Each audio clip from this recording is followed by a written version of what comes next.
Why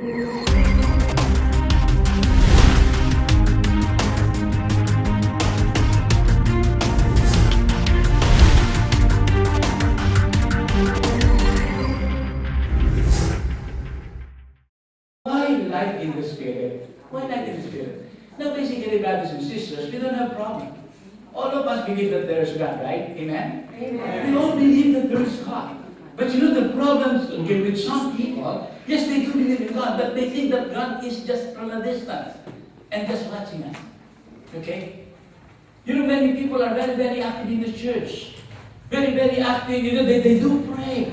They do a lot of prayer, rosary, novenas. But how come they don't experience the Lord in their life? As if God is too far away. Huh? That God is in a distance.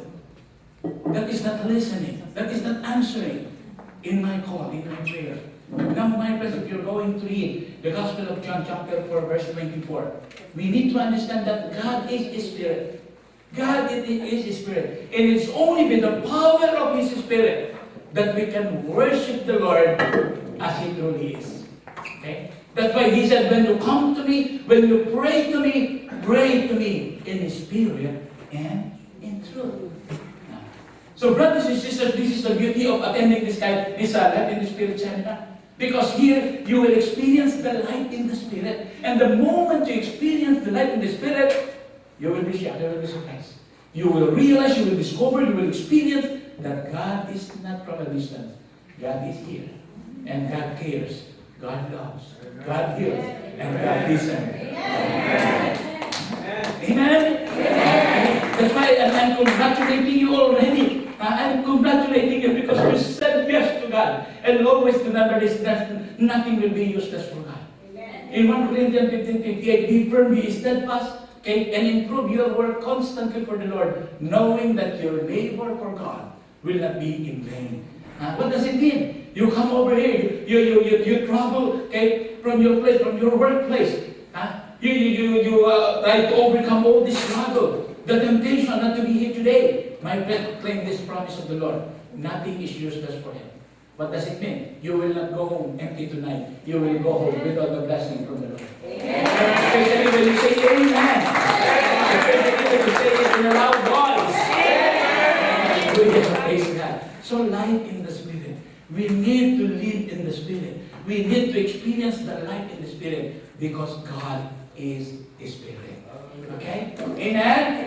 You will see the difference. After experiencing the light in the Spirit, especially tomorrow, do not forget to come back tomorrow. The highlight, the climax of this seminar will be tomorrow. During the baptism in the Holy Spirit, wherein you will experience the power, the grace of the Holy Spirit. Okay? Yeah. And you will see the difference. Now, why do you think these people are wasting their time serving the Lord? But they will get by doing this. Why I'm here standing in front of you sharing the Word of God? I'm also working like you. Why I'm doing this? Because again, as I said, the moment you experience God, you will always look for God. You will always look for God. Okay? Now, why seminar?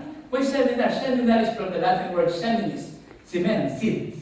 Okay? Now, the seed that we're going to plant, starting tonight up to tomorrow, are not the seed of the plants or the tree. The seed that we're going to plant, okay, in this seminar is the seed that will set us free.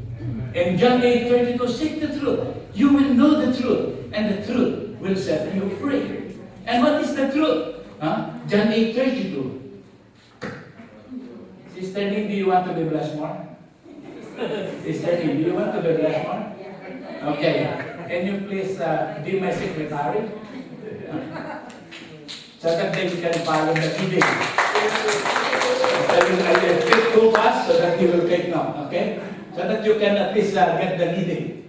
So, what is the seed? The seed that will set us free. In John 8:32. John 8:32, seek the truth, you will know the truth, and the truth will set you free. And what is the truth? Okay? John 8:32. What is the truth? If you're going to read the Gospel of John, chapter 14, verse 6, Jesus said, I am the truth. Okay? So in John 8:32, seek the truth.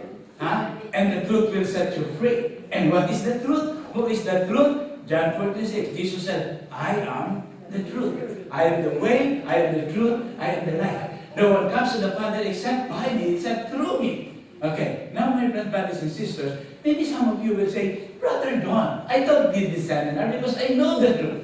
I know God.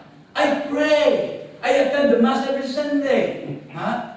Okay? I do pray the Rosary every day. You know what? That is also my belief before. That is also my faith before, 35 years ago. That is also my faith. I thought by going to church every Sunday, having my novena to the Perpetual Heart every Wednesday, having my novena to the Sacred Heart every Friday, okay, and serving the Lord in the Holy Mass every Sunday and attending the Holy Mass, I thought I know God already. I thought I know God already. You know, when I attended this Life in the Spirit seminar 35 years ago, I discovered, I realized that I do not know God. I do not know God. You know what? You know St. Jerome? St. Jerome is a doctor of our church, a theologian, a Bible scholar. You know what he said? You can never say you know God if you don't know the Bible. According to St. Jerome, ignorance of the Bible is ignorance of God. Sister Ning, maybe you can, if you want to sit, you can sit. Okay? So ignorance of the Bible is ignorance of God. That's why you will notice, you will see that all the topics that we're going to present to you in the whole seminar are founded or rooted in the Bible. Founded and rooted in the words of God. Okay? Amen? Amen.